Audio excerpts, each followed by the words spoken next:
Gaming has always been one of my favorite escapes. Since I was young, I've loved losing myself in different worlds, battling bosses, and leveling up characters. Back then, it was all about console gaming.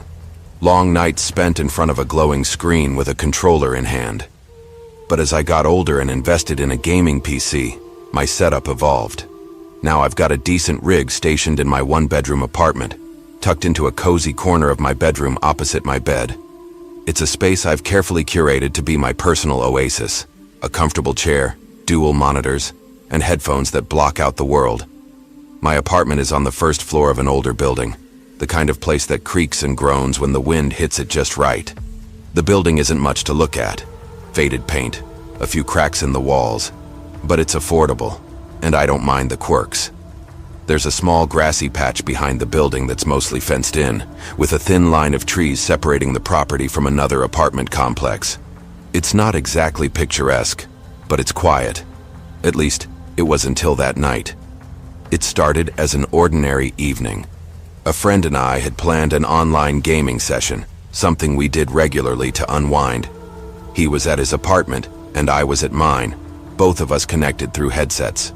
We logged in around 7 p.m. and dove into a co-op campaign that we were determined to finish. Time flew by as we strategized, bantered, and celebrated our victories. By the time I glanced at the clock, it was nearing 10 p.m. Neither of us was tired, so we decided to keep going. I had my noise-canceling headset on, fully immersed in the game, when I thought I heard something. A faint knock, like someone tapping on glass. It was so subtle that I almost ignored it, thinking it might have been part of the game. But something about it pulled at me, urging me to turn around. The window behind me was about 15 feet away, partially obscured by the edge of my desk and the glow of my monitors. When I swiveled my chair, I thought I saw a figure moving away, a fleeting shadow disappearing into the darkness. My breath caught in my throat. I stared at the window, straining my eyes to see more, but the figure was gone. It could have been my imagination, I told myself. After all, it was late, and my mind was already buzzing from hours of gaming. Still, the image lingered, sending a chill down my spine. "Hey, hold on a sec," I told my friend, muting my headset as I stood up. I walked over to the window, careful not to make any noise, and peeked outside. The grassy area behind the building was dimly lit by a single security light. Beyond that, the trees cast long, shifting shadows. I scanned the area, my heart thudding in my chest, but there was no sign of anyone. Trying to shake the unease, I left my bedroom and went into the kitchen, which had a larger window overlooking the same area. From there, I had a broader view of the grass, the fence, and the woods beyond. I pressed my face close to the glass, my breath fogging it slightly, but the scene was empty. No movement, no signs of life. Maybe it was nothing, I thought. Maybe it was just someone walking by, someone who'd accidentally wandered too close to my window. Still, I couldn't shake the prickling sensation on the back of my neck. When I returned to my desk, I told my friend about what had happened. He laughed, brushing it off as a random coincidence. "Probably just some drunk guy," he said. "Don't sweat it." I tried to take his advice, but my focus was shot. Every so often, I found myself glancing back at the window, half expecting to see that shadow again. And then, about 30 minutes later, I did. This time, it wasn't a fleeting glimpse. When I turned around, there was a man standing at the window. He was tall, his broad shoulders outlined against the faint glow of the security light. His face was obscured by the darkness, but I could feel his eyes on me, watching. My heart dropped into my stomach. For a moment, neither of us moved. It was as if time had frozen, locking us in a silent, unsettling stare-off. Then instinct kicked in. I shot up from my chair, and as soon as I did, the man stepped back, disappearing from view. My legs felt like lead as I moved toward the hallway. I didn't know what to do. My mind raced with questions. Who was he? Why was he watching me? Was he trying to break in? The silence in the apartment was suffocating. I stood in the narrow hallway, my back pressed against the wall, straining to hear any sound. And that's when the banging started. It was loud, sharp, and violent, coming from my bedroom window. My blood ran cold as the noise echoed through the apartment. He was trying to break in. Each bang was more forceful than the last, rattling the glass and sending shockwaves through my body. I couldn't move, couldn't think. All I knew was that I had to get out. Grabbing my phone, I bolted for the front door, fumbling with the lock before finally yanking it open. I sprinted down the hallway to the building's lobby, my hands trembling as I dialed 911. The dispatcher's voice was calm, a stark contrast to my panicked explanation. "There's a man trying to break into my apartment," I said, my words tumbling over each other. "He's banging on the window. He might already be inside." The minutes that followed felt like hours. I stayed in the lobby, pacing back and forth, my eyes glued to the front entrance. When the police arrived, I felt a wave of relief wash over me. They were thorough, searching my apartment and the area behind the building. When they finally let me back inside, the sight that greeted me sent a fresh wave of terror through my body. The window in my bedroom was shattered, shards of glass glittering on the floor. The man had gotten in. My belongings were scattered everywhere, drawers pulled open, papers tossed onto the floor. It was clear he'd been looking for something. A few items were missing, small electronics, some cash. But it wasn't the loss of material things that shook me. It was the violation, the knowledge that someone had been in my space, rifling through my life.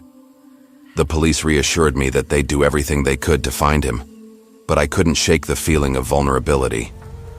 That night, I couldn't stay in the apartment. I packed a bag and went to a friend's place, trying to convince myself that I'd be okay. The window was repaired the next day, but the sense of safety was harder to fix. Every creak, every shadow, every unexpected noise set my nerves on edge. I started double-checking the locks, closing the curtains tightly, and keeping a baseball bat within arm's reach. Months have passed, and nothing like that has happened again. But sometimes, late at night, when I'm sitting at my desk, I feel the urge to look back at the window. And every time I do, I half expect to see him standing there, staring in.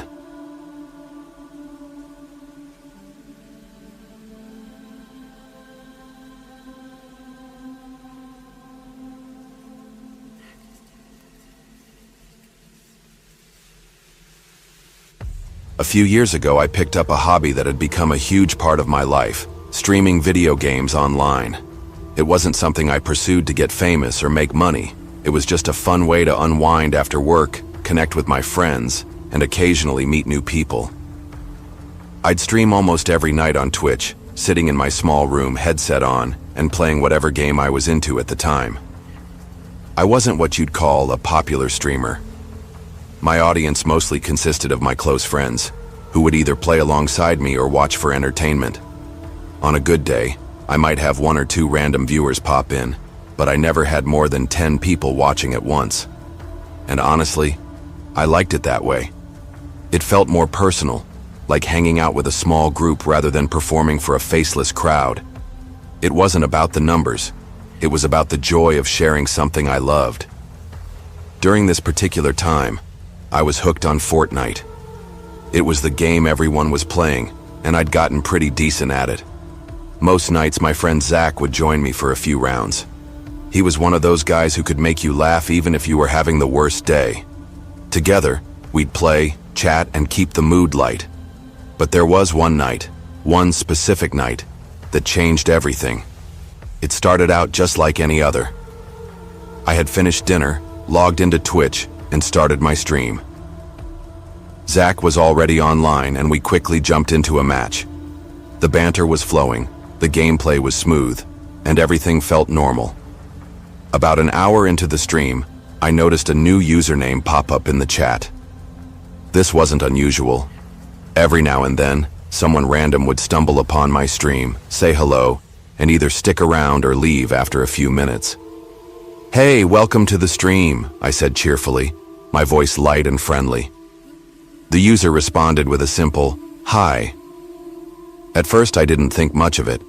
They seemed polite enough, and I figured they'd just hang out quietly like most new viewers. But then their comments started to shift. It began with mild insults.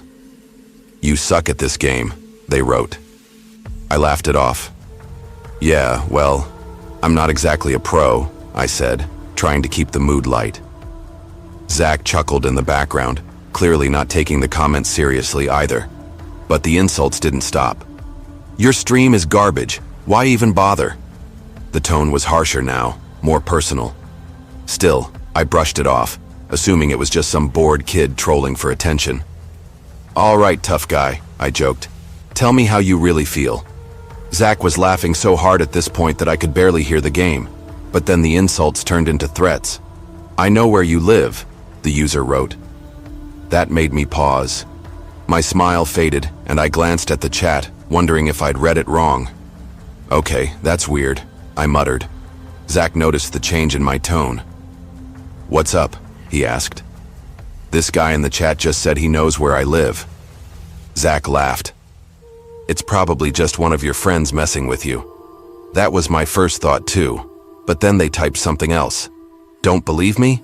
Your name is insert full name here." My blood ran cold. They had used my full name, first and last. For a moment I sat there in stunned silence. My name wasn't anywhere on my Twitch account. It wasn't part of my username, and I hadn't mentioned it during the stream. How did they know? "Okay, who is this?" I asked, my voice sharper now. The user didn't respond. Zach tried to lighten the mood. "It's gotta be one of your friends. Think about it. Who else would know your name?" But I wasn't convinced. Something about this felt off. I spent the next few minutes trying to figure it out, listing off names of people who might be pulling a prank. But the user denied being anyone we knew. Finally, they left the chat, and I ended the stream not long after. I told myself it was just a weird coincidence. Maybe someone had guessed my name, or maybe it really was a friend messing with me. Either way, I decided not to dwell on it. But the next night, they came back. It was déjà vu. I started my stream, Zach joined, and we jumped into another round of Fortnite. About 30 minutes in, the same username appeared in the chat. This time, they didn't bother with insults. "I'm coming to your house," they wrote. I laughed nervously. "Okay, buddy, sure you are." But then the chat went silent. For a few minutes there were no comments from them, and I started to relax, thinking they'd gotten bored. That's when I heard it. A loud, deliberate knock at my front door. My heart skipped a beat. I froze, my hands hovering over the keyboard. "Zach," I whispered. "Someone's at the door." He laughed. "It's probably one of your friends trying to mess with you. Go check it out." But I wasn't so sure. I got up from my chair and made my way to the living room. The front door was just a few steps away, but it felt like miles. As I approached, I could see the silhouette of a person standing on the front step. They were dressed in all black, and their face was obscured by a ski mask. My stomach dropped. This wasn't a prank. I backed away, my heart pounding. I returned to my bedroom and grabbed my headset. "There's someone at my door," I told Zach, my voice shaking. "Are you serious?" he asked, his tone now matching my fear. I unmuted my mic and asked the person in the chat, "What do you want?" They didn't respond. Another knock echoed through the house, louder this time. I felt trapped, unsure of what to do. Then the chat lit up again. "I hate your car," they wrote. I didn't understand. My car, a battered Pontiac Aztek, was parked in the driveway. Why would they care about that? Before I could respond, the user left the stream. The knocking stopped. I stayed in my room, too afraid to move. Zach tried to convince me to go outside and confront the person, but I couldn't bring myself to do it. Eventually, I worked up the courage to check the windows. Whoever had been there was gone. The next morning, I discovered a massive dent in my car's driver's door, like someone had taken a bat to it. I knew then that this wasn't just a troll. I stopped streaming for weeks after that. The fun I used to feel had been replaced by a gnawing sense of paranoia. I told my friends what had happened, but no one could explain it. Eventually, I moved out of that house, hoping to leave the fear behind. I returned to streaming after some time, but the user never came back, at least not that I know of. To this day, I can't shake the memory of that night. The masked man, the knocking, the dent in my car. It's a story I'll never forget.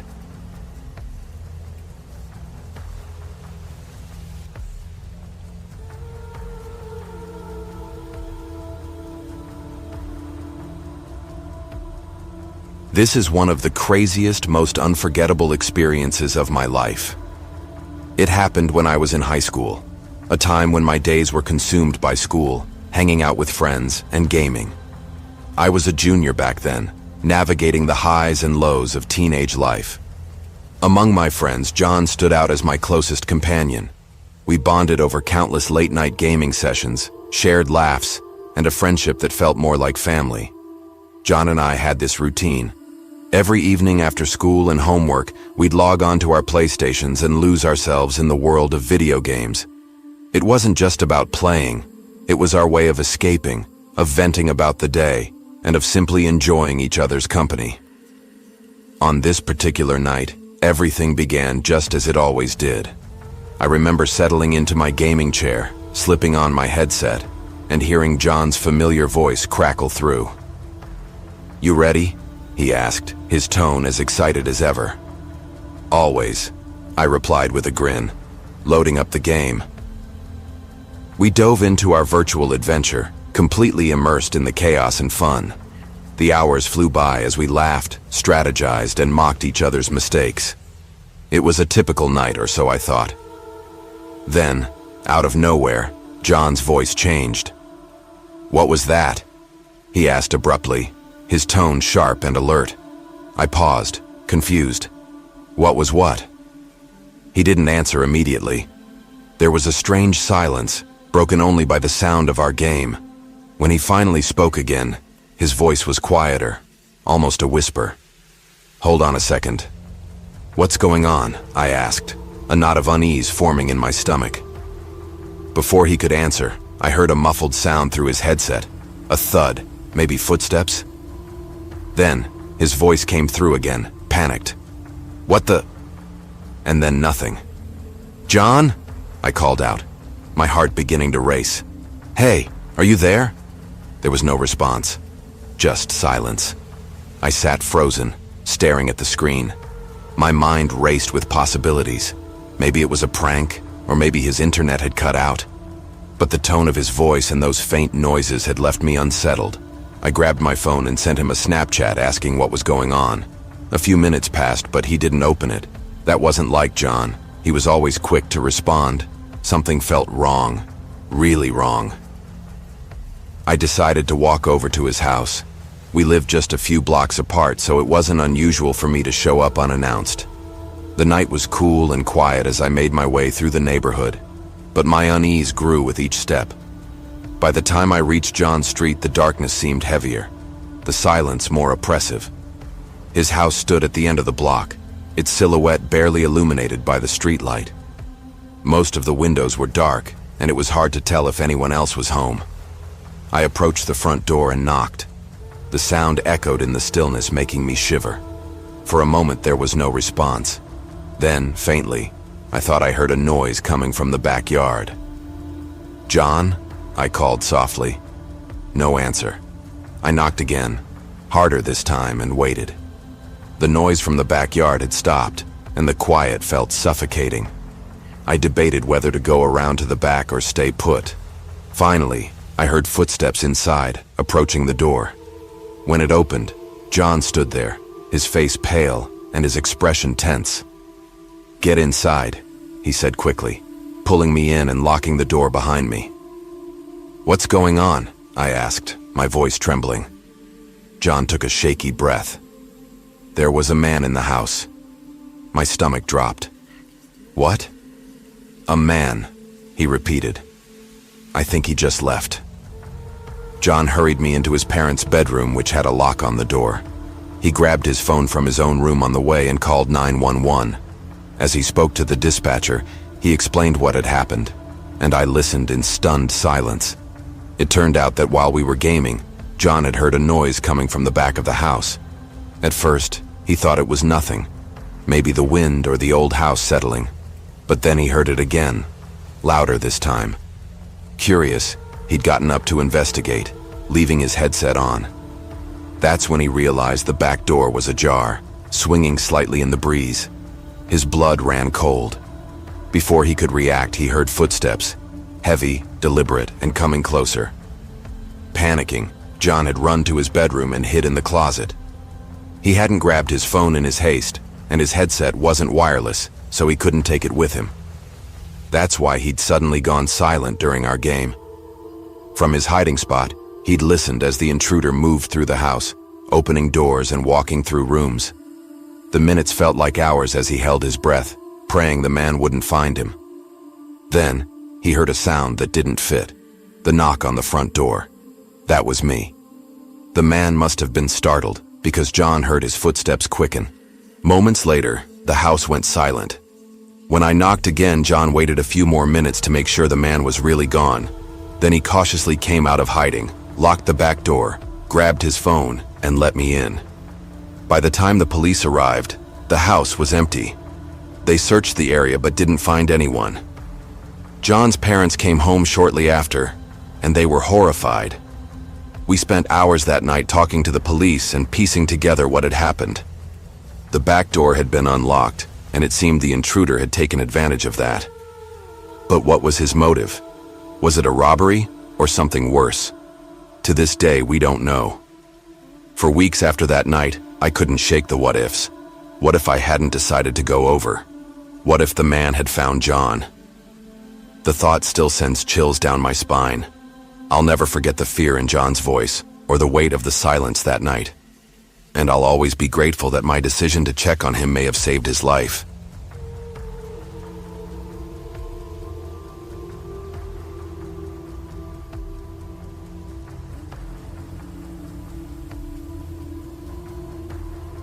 I've always found solace in video games. Whether it was escaping into sprawling fantasy worlds, battling other players, or just casually chatting online, gaming was my go-to hobby, a refuge from the stresses of life. But one night, an innocent gaming session turned into a chilling experience that haunts me to this day. It started as a normal evening. I was at my desk, headset on, controller in hand, and fully immersed in a multiplayer game. It was one of those nights where the lobby wasn't chaotic for once, just a few players talking and strategizing. Among them was one guy who seemed friendly enough. He wasn't overly talkative but asked questions here and there, commenting on the gameplay and occasionally cracking a joke. After a few matches, it was just the two of us left in the lobby. We were working well together and I figured, why not finish the night with a duo session? As we played, he started asking some questions. Nothing too intrusive at first. "What's your name?" he asked casually. I hesitated for a second but didn't see any harm in sharing my first name. "It's your name," I replied, my focus still on the game. "Cool, I'm his name," he said. "Where are you from?" "Just state name," I replied vaguely, not giving away much. He shared that he was from a neighboring state, and the conversation flowed naturally. I didn't feel alarmed at this point. People online ask these kinds of questions all the time. It didn't seem like a big deal.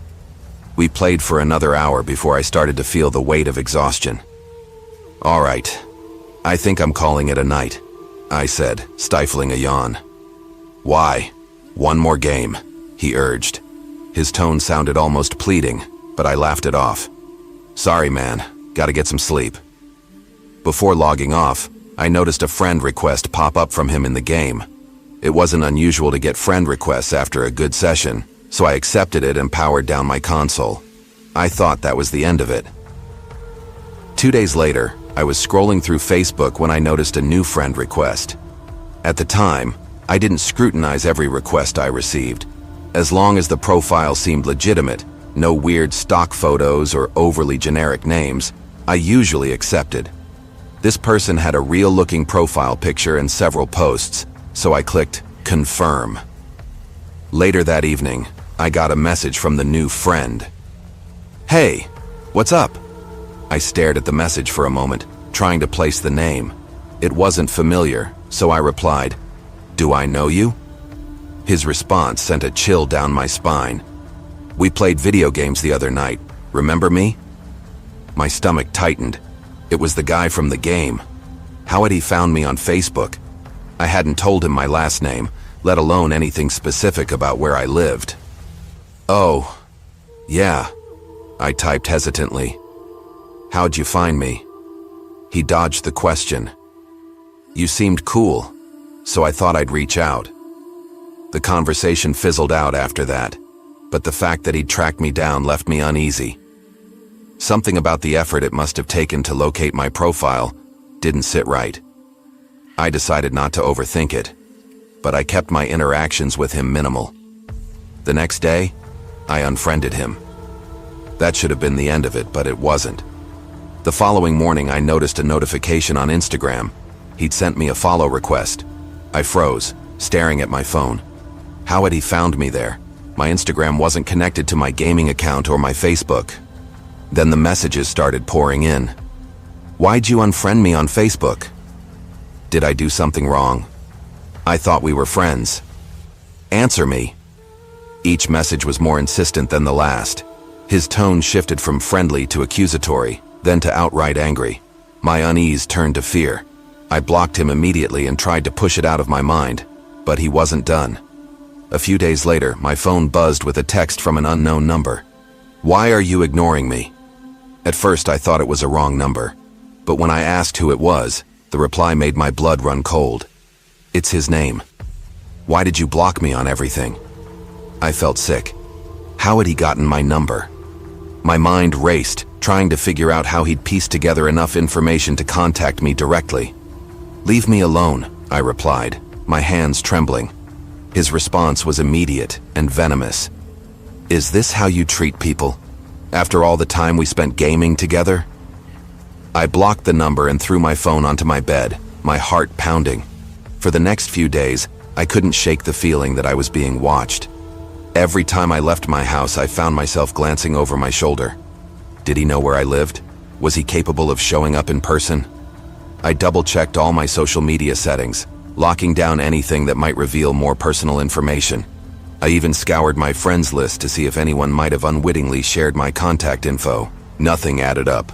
A week passed without incident and I started to relax. Maybe he'd finally given up. But then, late one night, my phone buzzed again. This time it wasn't a text. It was a call from another unknown number. I didn't answer. The call went to voicemail and moments later, a notification appeared. With a deep breath, I pressed play. The message was short but chilling. "You can block me everywhere, but you can't hide forever. I'll find a way to talk to you." I stared at the screen, my blood turning to ice. My breathing was shallow, my heart racing. This was no longer just creepy. It felt dangerous. I filed a report with the local police, but there wasn't much they could do without more concrete evidence. They advised me to keep all communication blocked and be vigilant about my surroundings. I deleted my gaming account and stayed off social media for weeks. Slowly, the messages stopped, and life returned to some semblance of normalcy. To this day, I don't know how he tracked me down or what his ultimate intentions were. The thought of someone being so obsessed over a brief online interaction still sends shivers down my spine. Gaming was never quite the same after that.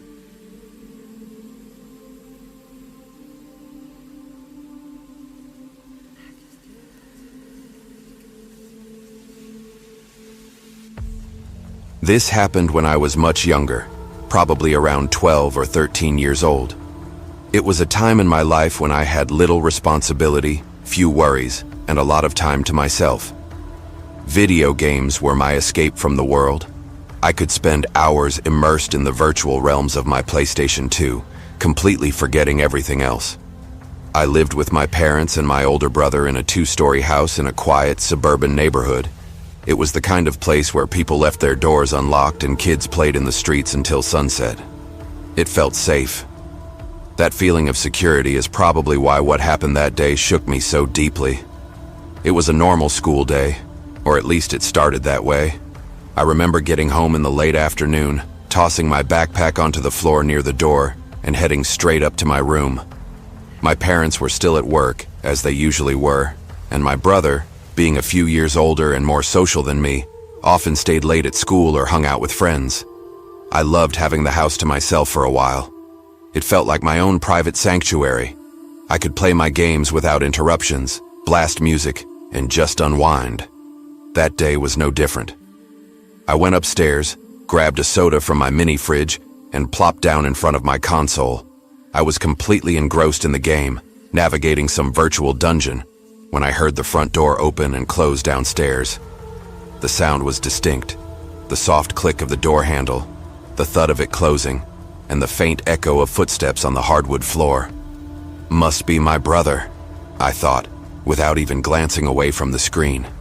The idea of it being anyone else didn't even cross my mind. My brother and I weren't particularly close at the time, but his presence was a comforting constant in the house. For the next hour or so, I continued playing, shouting at my virtual enemies and celebrating minor victories in the game.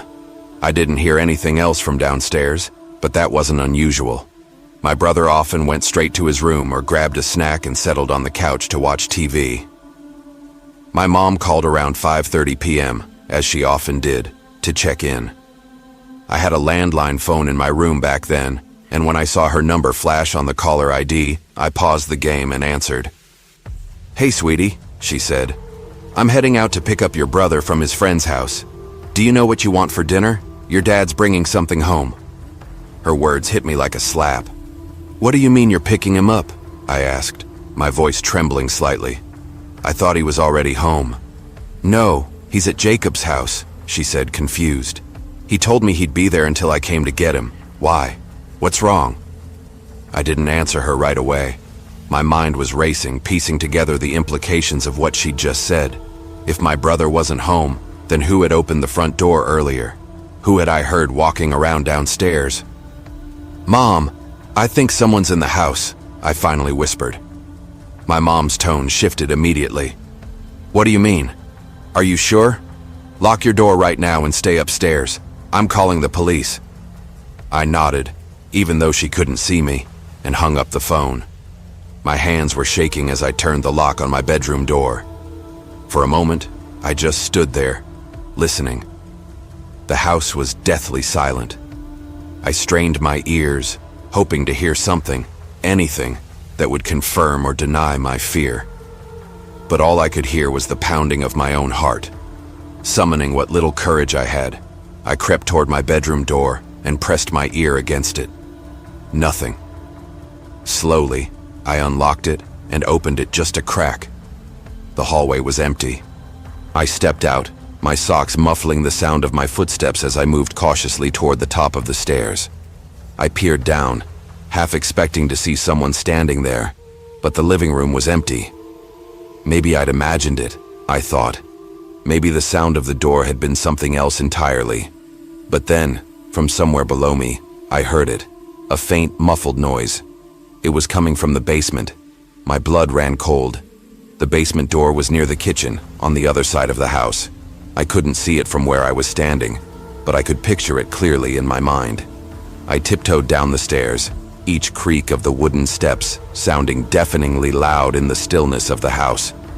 When I reached the main floor, I hesitated, glancing toward the kitchen. The basement door was ajar, just slightly. The noise came again, softer this time, but unmistakable. It sounded like someone moving, shuffling around down there. I wanted to run, to bolt out the front door and keep going until I was far away from whatever was lurking in the basement, but something kept me rooted to the spot, a morbid curiosity, or maybe just fear paralyzing me. Suddenly, I heard the sound of footsteps coming up the basement stairs. My heart leapt into my throat, and I turned and sprinted back upstairs to my room. I locked my bedroom door again and pressed myself against it, breathing heavily. Moments later, I heard the front door open and close. Racing to my window, I peered through the blinds just in time to see a man walking down the street. He was tall, dressed in dark clothes, and moving with an unsettling calmness. I couldn't see his face, but I knew it wasn't anyone I recognized. I stayed at the window, watching him until he disappeared around the corner. Then I went back downstairs and locked every door and window in the house. The police arrived about 10 minutes later. My mom had called them and they showed up with their lights flashing, making the whole neighborhood aware of the commotion. After searching the house, they confirmed that no one was inside. But they did find signs that someone had been there. Footprints in the dust of the basement floor, a smudged handprint on the basement door, and the back door left slightly ajar. The police speculated that the man had likely been a burglar, someone who had assumed the house was empty. Hearing me upstairs might have startled him, causing him to hide in the basement until he could leave unnoticed. The thought of him lurking below me for all that time still sends chills down my spine. He could have come upstairs at any moment. He could have tried to confront me, but he didn't. Why? For weeks after the incident, I had trouble sleeping. Every creak of the house, every shadow in the corner of my eye made my heart race. I kept thinking about what could have happened if I hadn't stayed in my room, or if I had gone into the basement to investigate. My parents installed a security system shortly after that, and I never left a door unlocked again. But even now, years later, the memory of that day lingers. I still play video games to unwind, but I always keep one ear open, listening for anything unusual, because you never know when the sound of a door opening might be something far more sinister.